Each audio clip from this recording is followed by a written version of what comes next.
Hey guys, this is Scott Ayers here with Agorapulse, and we're kind of continuing our interview the experts series, asking them about different tools that they use in their online marketing business. And today I'm going to bring on Steve Dotto of DottoTech. So Steve, welcome to our little Facebook Live here on Agorapulse. How are you doing today, bud? I'm doing great. How are you doing? Am I on? Good. You're on. Yeah, I'm just watching us on my phone, and I just liked us. That's always gets you in that weird world where it's like delayed, and I wanted to see how much of a delay there was on the app and how. Yeah, I think Be Live, it's about 6-7 seconds probably at least. That's not too bad. That's pretty usable. Yeah, not too bad. So where are you talking to us from? And I know you're in Canada, right? Yes, I am, sir. I'm in just outside of Vancouver, Vancouver, BC. So tell us a little bit about DottoTech. I was looking back. You did like a TV show back in the day? Yeah, for a long time. My background is I was in traditional media here in Canada. I had for 15 years, we had a nationally syndicated TV show on technology. I was kind of Canada's, what's his name? I've lost his name. I should. Anyways, did the show on technology for 15 years, a radio show and a newspaper column. So I was in all the traditional medias. And then in about 2010, I stopped doing the TV show, late 2010. And a few years later, I kind of got onto the YouTube bandwagon and started to look at publishing on, recreating my content on YouTube. And the last 4 years or so, I've concentrated hard on growing a community, kind of rebuilding my brand on YouTube and discovering what this being a content creator or content marketer or YouTube personality making a living in this space was all about. Yeah, what I like about what you do is, for one, you're very community focused, but you do like your weekly, like Wednesday webinars. Is that right? You still doing those? Yeah. Well, when I came over and started doing online stuff on YouTube, one of the things that really impressed the heck out of me is Farley, stop licking. Sorry, my dog. I forgot to put his cone of shame on after I took him out today. And he's got a rash on his chest from the heat and stuff like this. Where was I? When I came over and started doing YouTube for a kind of a living, I was really impressed with webinar technology and what we could do with webinars, because I'd done live TV for years and I'd done live radio. And webinars were such a great way to kind of reach out to your community. And so many of our compatriots just use webinars as online slideshows, and they don't really look at it as a broadcast. And so I started saying, if I bring my TV skills and radio skills to this space, we can up the game. And maybe we can make a little bit of a business out of teaching people how to increase the quality and the value of their online webinars and stuff like that. So I believe you got to walk the walk. So I started in January of last year, in January 2017, we started a series called Webinar Wednesday, where I produce a new original webinar every week. And it's about a 1-hour tutorial. There's a few, like we're doing this week, but then I'm taking a couple of weeks off for summer holidays. But we're up to 67 of them that we've done live. And we do everything from really serious topics. We took on fake news a couple of weeks ago to lighter things. So, and we typically have a little over 1,000 people sign up each week, a little bit less right now during the summer. But about 1,000 people sign up and about 300 to 400 people live in the room. And it gives me a chance to test all the webinar platforms and to try different techniques out and really kind of prove to people that webinars are a phenomenal way to build community. But you also don't have to like stress. And, if I can do one every week, you can certainly put one together for your marketing efforts. Yeah. And Steve, you've got about 60,000 followers on Twitter, and you're almost at the 200,000 subscriber mark on YouTube, which is a huge, impressive number to get up to. And I look in your bio and it says you're a barbecue king. Now I'm in Texas. So I don't know if I should be bragging about that with you guys. You're going to Dallas here soon. So what do you look for in your barbecue? I don't know. I just look for good ideas. I'm big on, a little bit of smoke and, cooking it slow. And, I come from an Italian background. So for me, my Nonna taught me to cook, and I'm a pretty good cook, just regular cook. But for me, food is love. The more time you spend preparing food for your family, that's how Italians often display their affection for their family and friends. So it's all about the process for me. Good deal. Well, let's start talking about some tools. That's really what we're here about. We're going to talk about some different tools that you use, and you are a tool hoarder, probably like most of us. You have a lot of tools that you've used, and you've got videos on. But first, we want to talk about Agorapulse. Obviously, that's what we're here on. So I don't know, because I haven't asked you beforehand. How long have you been using our app, and then maybe what did you use before that to kind of do the same task? Well, being based in Vancouver, I was a Hootsuite user before, because Hootsuite is based here. So I had a little bit of an affinity for Hootsuite. And so I was a Hootsuite user. But to be honest, what brought me to your company in the first place was I met Emmerich, and liked Emmerich so much that I felt guilty not using Emmerich's tool right at the beginning. He has a good way of doing that. Yeah. He's one of the best guys on the planet. So once I started to use it, I started to look at it. I think the first time I looked at it, though, I was doing a series of videos for Mike Stelzner at Social Media Examiner, and he asked me to look at it. And so when I looked at the tool in the first place, I recognized, to me, what the thing that I try and do with all tools, and I think the value that we bring, is I have a kind of an innate ability I've done, because for 15 years I demonstrated software tools, like all the way through on TV. So this has been my job for probably longer than anybody else on the planet. So I'm pretty good at seeing what, kind of intuiting what a tool is strongest at. And when I saw Agorapulse, I recognized immediately that Agorapulse's strength was conversations, managing conversations, which I saw in my own life was completely out of control in Twitter and Facebook and all those other places. There was too many places where social media communications were coming in to the funnel and just getting lost. And I recognized how powerful Agorapulse was with managing social conversations. So that's what brought me to it. Like, first of all, was a little bit of an affection for Emmerich to start, but then the tool itself took over, and I began using it as a communication manager, and it increased my engagement with my community. When I started my YouTube channel, I believe the most important thing to do to grow a channel was to communicate, was to honor your community and have conversations with them. But while I was doing it very well in YouTube, to be honest, I did a very poor job of it in Twitter and other social platforms. But Agorapulse gave me the ability to manage those conversations and respect those communities. Maybe not to the same level as I would in YouTube, because they're always going to be secondary markets for me, but definitely up my game significantly in that space. Now, are you using it now 100% for scheduling, monitoring? What's your usage of it, and what does it look like? So Agorapulse is the only social dashboard I use when Agorapulse added the new scheduling functionality. I'm going to say, was it February this year that it kind of really got your feet under you as far as it goes? Maybe it was Q categories. Is that what you're? Yeah, allowing us to do all the category management, and also at the same time, Twitter was changing all the rules as far as reposting and all that kind of crap that they were going through. I'd used Buffer a lot so I used Agorapulse to manage conversations, and I used Buffer to manage content curation, because what I do on my channel is I use my Twitter. Now, we're only talking Twitter right now, but I use my Twitter channel to basically promote the heck out of my videos. And so I have a sequence set up, and I used another tool. I used Edgar before and that sort of stuff. But I would basically cycle through reminding people of this video or that video, because my videos are very evergreen. So over a 6 or 7 month period, I would want all of my videos to be tweeted out and retweeted several times. So, but I also recognize that that's kind of not that great. So I was curating content to my community. Every morning, one of the disciplines I do is I go through all of the trending content, seeing what's hot, seeing what's interesting, deciding what videos I want to produce for my channel. And if I'm interested in a product and take time to read the blog post, chances are the people that follow me online are also interested. Exactly. So anything that catches my interest, I curate. So I would just throw that into Buffer, and I would just send that out. So I was really a curated channel as far as my Twitter feed goes. But when you added all of the extra functionality to that, and the fact that we couldn't now repost, so a lot of the benefits of Buffer were kind of undermined, I just switched over 100% to Agorapulse at that point.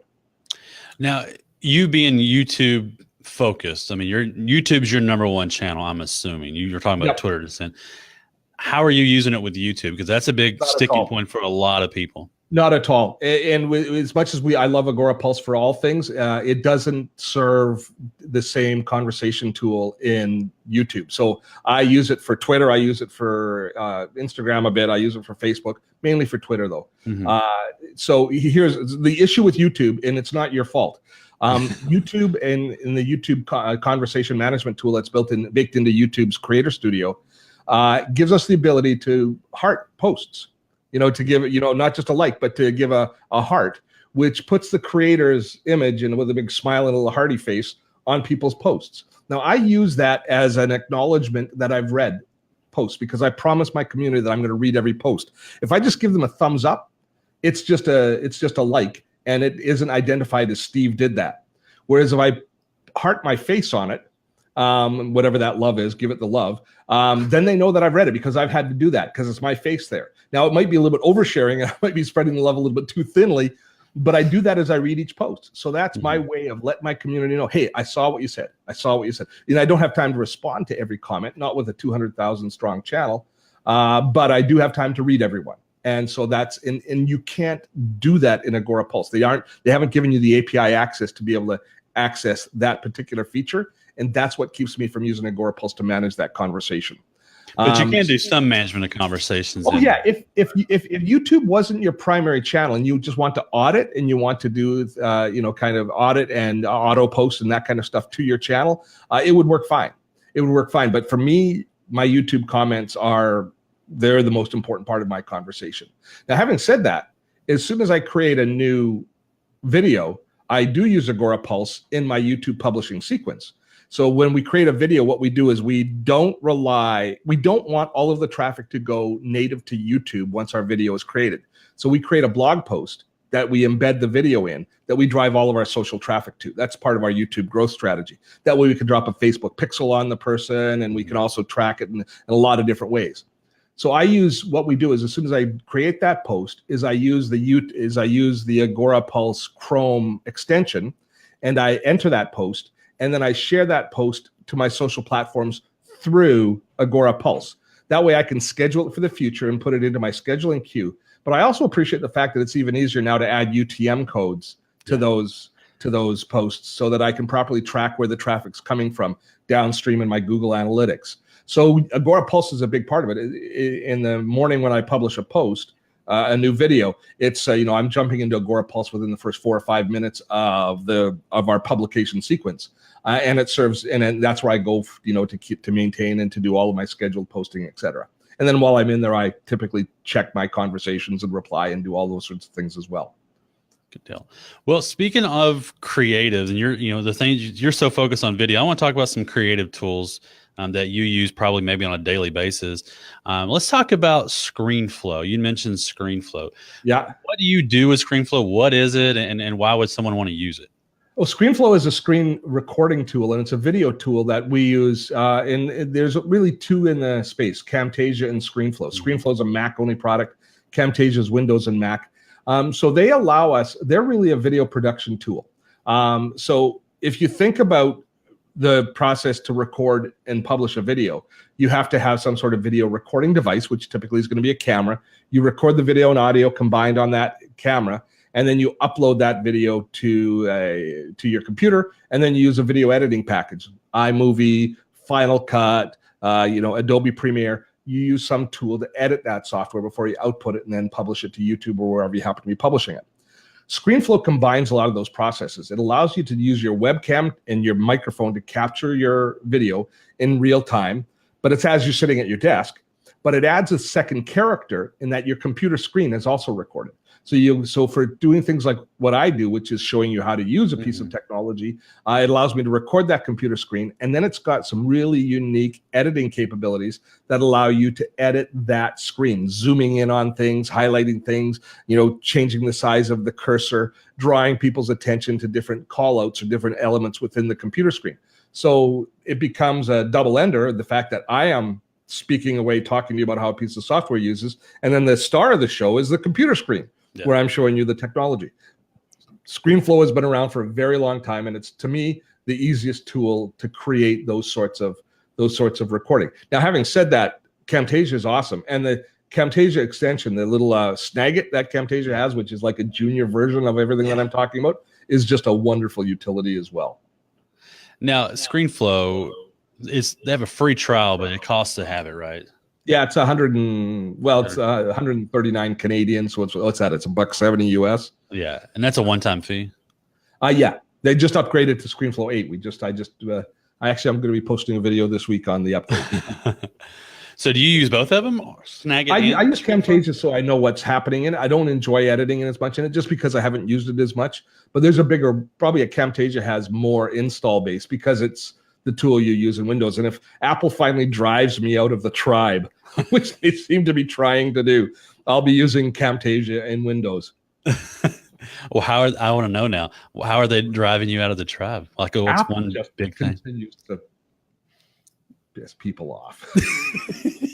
Well, the last stuff that they pulled just this week, and it's not so much for. They've now pulled back all of the commissions that they used to give in the affiliate program for the App Store. So all the content creators. Now, it wasn't anything that I relied on for income, but I've got a lot of friends and a lot of people that are in the same space as I that would showcase different apps, and then they would used to make 7% commission from Apple on their App Store. Now it's 2.5% commission on their App Store. Yikes. And now they've decided to delete it altogether, which is basically saying to the entire community, we don't need you. We don't care about you. 2.5% is more important to this $1 trillion company. Yeah.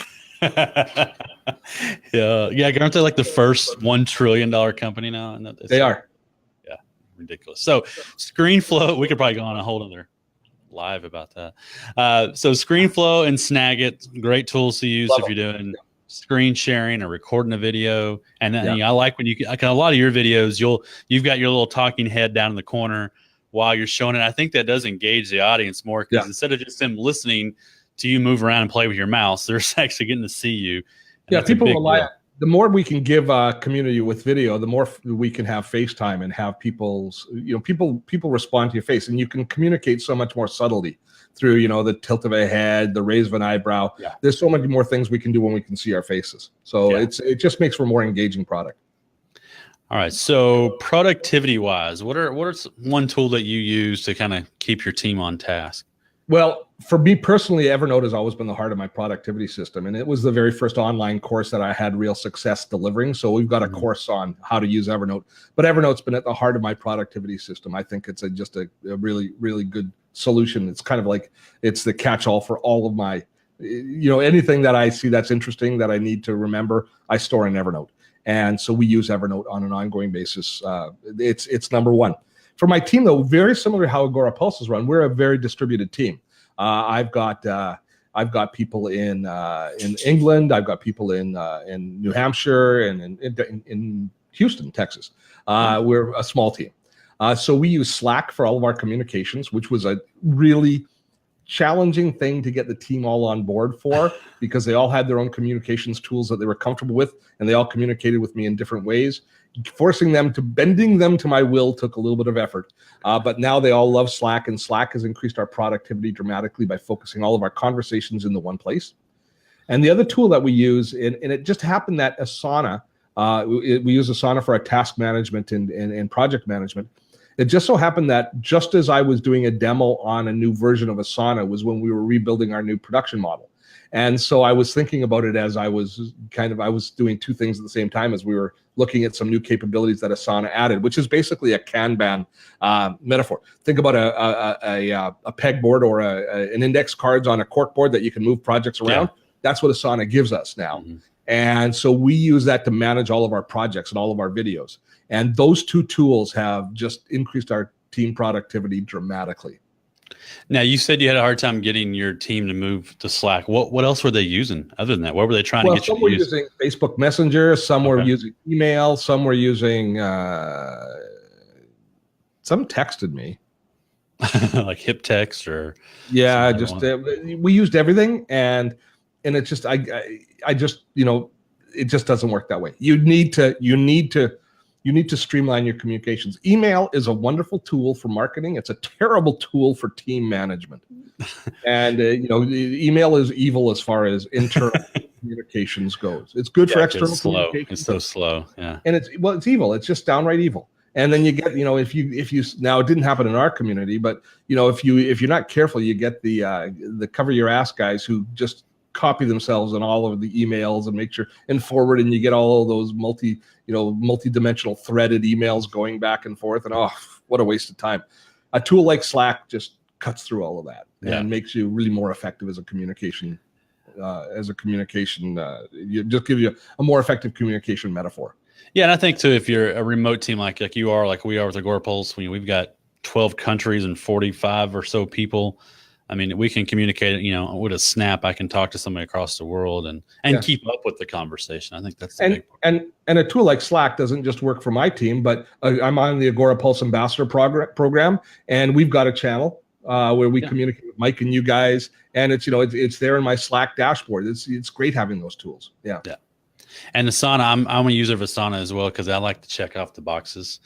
Check the bubbles and say, hey, I did that for this week. You like being reinforced that it's done. Yeah, even though I maybe just wrote it today and then check it off. At least I feel like I tell you, we reached an interesting an interesting crossroads on our team with the latest release of updates from Asana. Is they've upgraded the internal chat in Asana pretty dramatically in the latest release.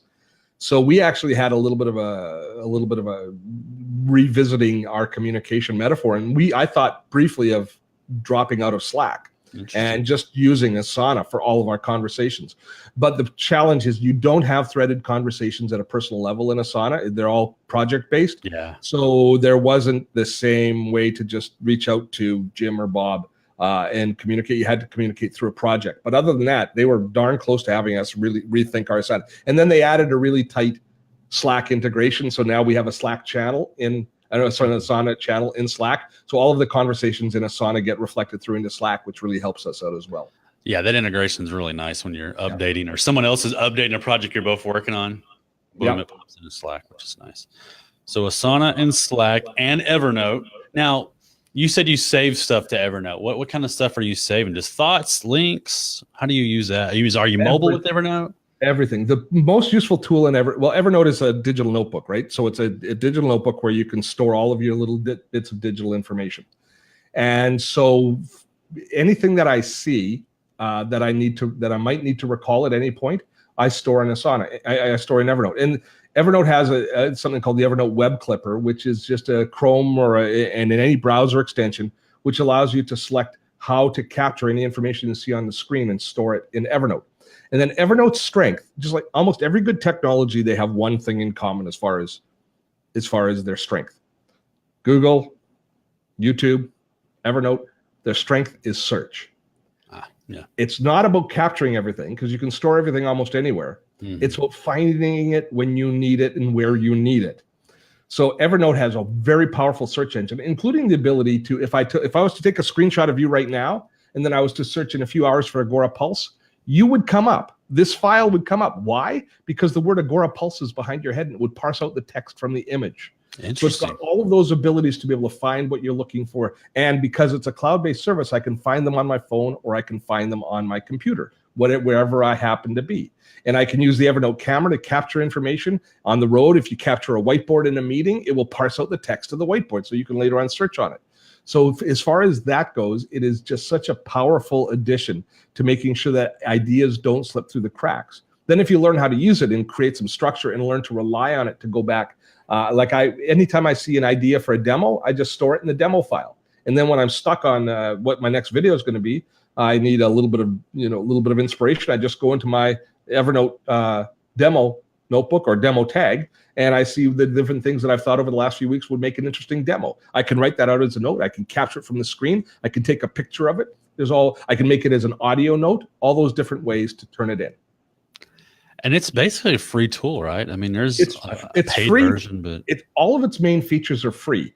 The paid version has some obviously business store more information, and you've got a little bit more flexibility. But here's my philosophy on free.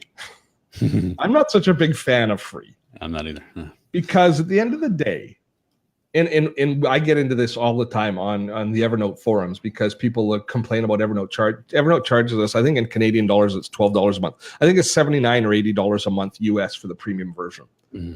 I say it's too cheap. And people go, you're crazy. I wanted it for free. Yeah, it's a tool I rely on 100%. My whole digital brain is stuck in Evernote. I don't want them to sell to somebody else or to go away because they don't have enough money. Yeah. I want to support them. I want to pay my piece of the pie so that they're a healthy company growing. And I don't even care if they even add that much more functionality. It works great the way it does now. Yeah. I just want them to be healthy. It's like your kids. I want them to be healthy and happy. So I'm willing to support them in that. So you can start with Evernote for free to determine if it works for you. But if you do, like everything else, you should pay the piper. Exactly. And that's a good point. I think a lot of times we've gotten so used to every app out there starting out free, and it's kind of addicted to that freemium model. But then they go, like you said, they go away. They're gone too fast. It's like the people who ask me, Steve, why don't you do a video on YouTube on how to block ads? No. Why would I do that? I make money from ads. I tell people all the time, like my friends, like, man, I hate Facebook because of all the ads. I'm like, I love Facebook because of all the ads, because I know what those advertisers are doing, and I make money off ads. So I hope they show more of them. So I'm with you on that, which doesn't make the typical user very happy, but those marketers get excited. You have to recognize the whole ecosystem. Yeah, where they weren't there, and we wouldn't have what we have. So. All right. So Slack, Asana, Evernote, kind of get your productivity going. I use all of those as well. Our team uses them. I don't think I could live without. I work for 2 or 3 digital companies, and Slack especially has been my lifesaver, I think, with those companies. Slack has been really it's certainly been the darling of the techverse for a long time. Yeah, it has. Yes. So talk about some business tools that maybe 1 or 2 that you use all the time or couldn't live without in your business. Oh, which ones did I tell you? Thinkific. Okay, Thinkific. Good. That's a new one for me. I've seen a few people use it, but I'd love to see hear how you're using it. Okay, well, Thinkific is another Vancouver-based company that I got to know quite well here. So Thinkific is an LMS, a learning management system. So what I've discovered using Thinkific, what it allows us to do is allows us to create courses very quickly, very effectively, and manage those courses from cradle to grave, all the way through from inception to design to sales. It's got e-commerce built in, so you can collect money. It's got marketing, its own landing page creator, so it replaces a wide variety of tools if you're in the online course space. But what I discovered in using it is it also replaces membership sites in a lot of ways for a lot of people, for a lot of what we want to do, and it does it very elegantly. When we created some membership site for DottoTech to support our community, I spent more time supporting them technically in the membership than actually supporting them on the content that we were delivering to them, because membership sites are a freaking nightmare in WordPress. What Thinkific allows you to do is allows you to create an online course. It's got all of the tools to create it. You can incorporate video. It's got testing. It's got membership management. It's got revenue generation built into it, and you can do that all. And now we were talking about free. What I love about their model is, first of all, technically they're very competent. They do a great job integrating with your other tools. A tool like that has to integrate with your CRM. It's API level integration with, in our case, Infusionsoft, with all of the main CRMs. So when somebody signs up for a course, all of the information gets reflected through into Infusionsoft. But if you're starting out and you're just creating your first course, it doesn't cost you anything, because you can create the course for free. You can use almost all of their tools for free. You can even sell the course for free, and they give you all of the marketing tools to build your landing page, so you don't have to buy lead pages and all those other things. Creates widgets to put on your own website. All of that's there. How they make their money, see, I don't want just free, because I want to make sure that they're healthy. How they make their money at that point there is they take a percentage of the sale when you sell. They take a higher percentage, other than just the credit card processing fees. They take a percentage of the sale, and then so you can start selling a course, and you can keep selling it, not costing you any money, just making a little less profit until you hit their baseline, which their business plan is, I think, $99 a month. So it's a really easy decision. As soon as you're paying Agorapulse more than $99 a month for their percentage of the commission, you keep using it. And then once you go past that tipping point, you start paying the $99 a month and make more money back yourself. So I love the fact that they've really enabled content creators to be able to kind of live the dream, start their product, look tremendously professional, give them the best tools and the best access to tools as they launch an online course. And then they can do it without breaking the bank and can grow in a controlled way. I should point out that I am a Thinkific affiliate, and I partner with them, similar to how I partner with Agorapulse. I look for the best of breed companies, the ones that I know the soul of the company. I get a feel for how they work and how they treat their customers and employees and how they respect their space. And so there's a real commonality between them. As a matter of fact, they're a very similar company to Agorapulse in how they're managed, in their leadership, in their team, in their esprit de corps, all of that. So Thinkific is a winner chicken dinner as far as I'm concerned. And we've rebuilt our business model up through it. I released a video a couple of weeks ago. Let me grab it here. And can I get into chat here? You can pop it into chat, and I'll pop it into the comments if you want. Okay, you did a training video on it here recently, didn't you? I did a training video on how we convert. So what I do often is I take one of my webinars on Webinar Wednesday and I convert it into an online course. And I walked you through chapter and verse the steps that we take, because that's a great way is presenting a webinar that's a good tutorial and then turning that in, adding extra content and converting it into an online course. And we can do that within a few days of delivery of the webinar, have a course online, and we often do it. We did it with the fake news story. We did it when we covered fake news, teaching people how to react, how to resist fake news. So we did and we added a whole bunch of extra content into the tutorial. So we turned that around in about a week from a webinar into an online course that's an ongoing asset. Interesting. Now, are you charging for those courses? No, not that one. No, some courses I do charge for. We did one a couple of weeks ago on how to make money on YouTube. I have a philosophy: people don't spend money in order to be more productive. People will spend money in order to make money. So all of the courses that I charge for, there's a revenue hook to them. So we delivered a webinar, how to make money on YouTube, where I go through 7 different revenue models on YouTube and show you the different ways that you can make money on YouTube. And I've shared with you real numbers of just how much you can make in these different areas, including like affiliate marketing and AdSense revenue and those sorts of things. And so that's a course we sell for $50, I think. And that was one that was hosted in Thinkific that we sold as a webinar and have now converted into a course, and it's selling fairly steadily.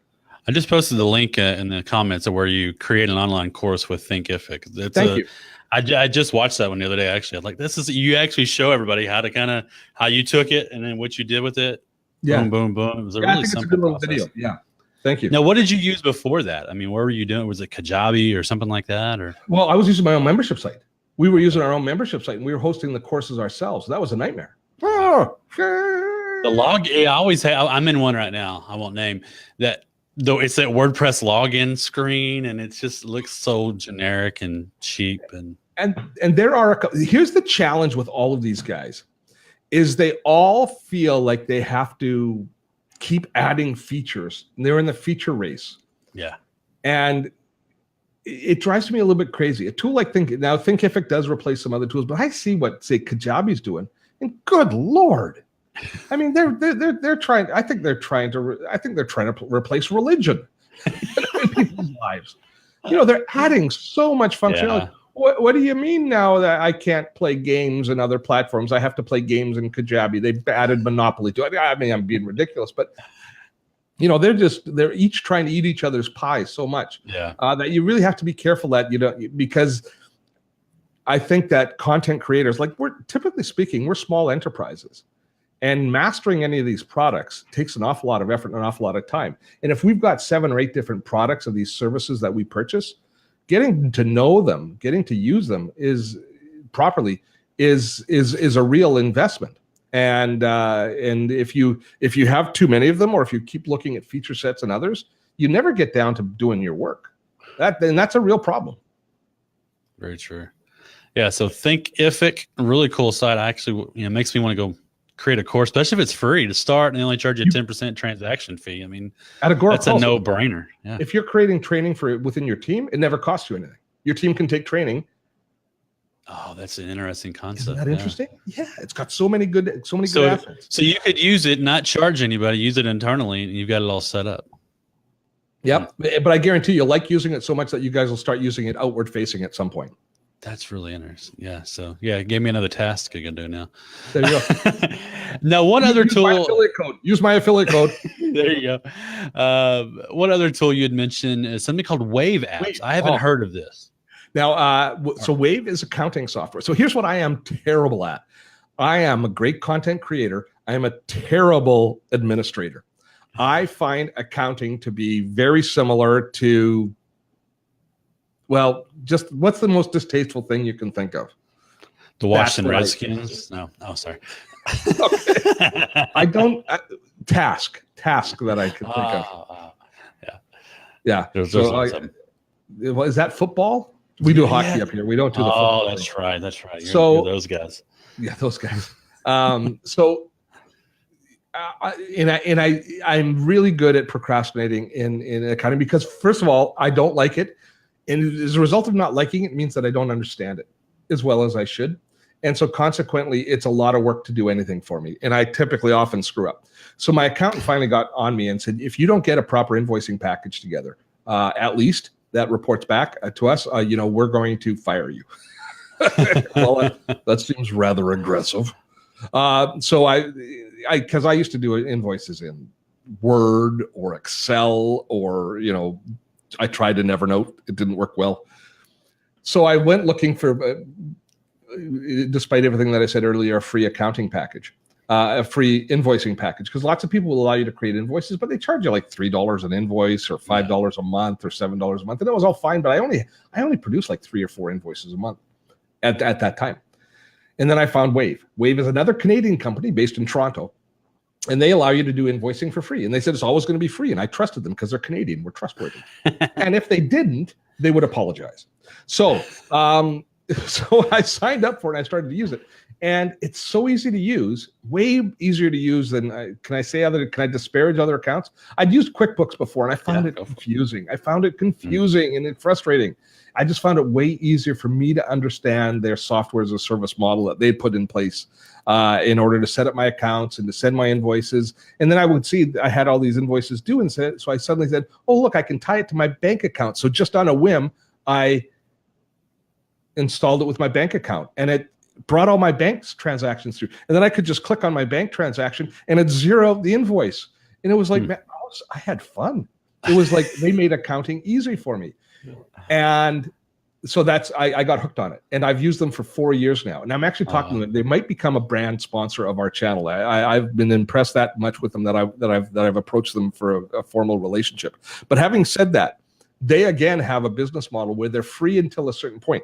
They're free, and philosophically, this just jives with my belief. They're free until you make money on them. So they're free for all of your accounting, but if you need payroll services, which everybody needs once they grow to a certain point, then they charge you a reasonable amount per month. But the other reason that most people will end up paying for Wave is when they start using their e-commerce services, when they start using them to collect money, bypassing things like PayPal and other things and collecting credit cards, being able to send an invoice out and allow people to pay directly on their credit card or debit account directly to your invoice, which really streamlines your accounting process. So once you reach that point there, you start paying for it. But they have all of those hooks and all of those things built into it, and they make it easier to access, and their online support is on point. It's just terrific. So, you can pay for support too, to have, instant support. It's like $10 a month, which I've used a lot in the past. So those are the things where they charge, but they've really revolutionized the organizational side of my business. Yeah, I mean, I have a little small business that I've been running for the last 5 years. It's a local business, and my hardest thing was paying my workers.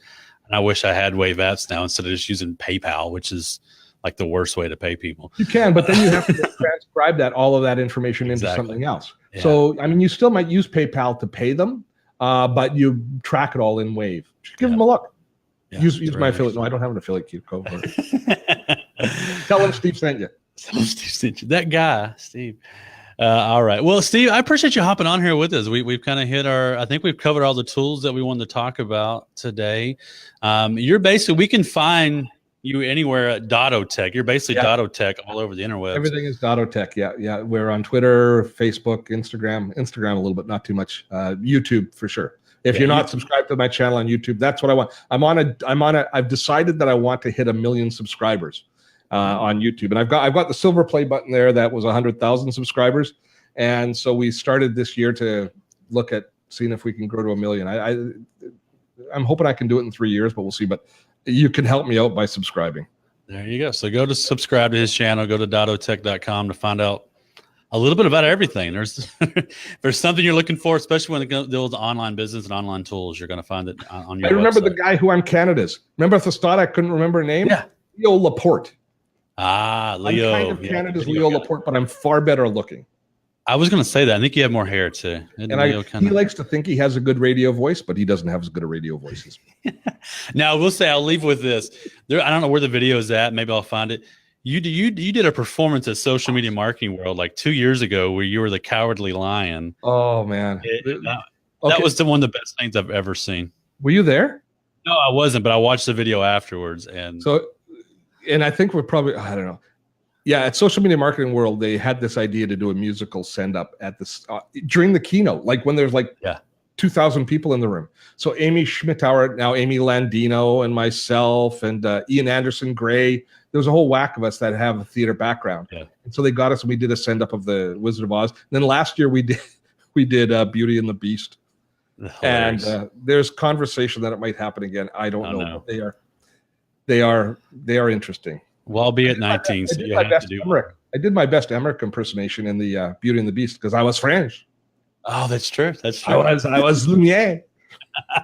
Well, all right. Thank you, Steve, for being on here. Thank you all for watching, either the live or on the replay. And I'm glad you guys are doing this.